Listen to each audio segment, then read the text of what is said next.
કરી છે। Bhavnagar Somnath national highway પર તિરાડો પૂરવાની કામગીરી હાથ ધરવામાં આવી છે। 2 દિવસ અગાઉ TV9 ગુજરાતીએ હાઈવે પર પડેલ મોટી તિરાડોનો અહેવાલ રજૂ કર્યો હતો। અહેવાલ બાદ નેશનલ હાઈવે ઓથોરિટીએ રિપેરિંગ કામગીરી હાથ ધરી છે।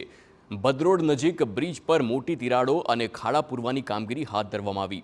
આજ સવારથી જ રિપેરિંગના સાધનો તેમજ કારીગરોએ કામગીરી હાથ ધરી છે। તેના દ્રશ્યો આપ જોઈ શકો છો।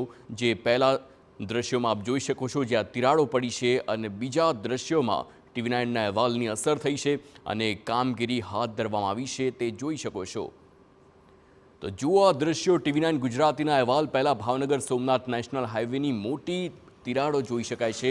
ખાડાઓ પડ્યા હતા તો નેશનલ હાઈવે બિસ્માર હાલતથી સ્થાનિકોમાં હેરાન પરેશાન હતા અને ત્યારે નાગરિકોને પડી રહેલી મુશ્કેલી અને પ્રશ્નોના અહેવાલ પ્રસારિત કર્યા બાદ આજે નેશનલ હાઈવે ઓથોરિટીએ કામગીરી શરૂ કરી અને ભાદરોડ નજીક બ્રિજ પર તિરાડોને અને હાઈવે પર પડેલા ખાડાઓને પૂરવાની કામગીરી પણ હાથ ધરવામાં આવી।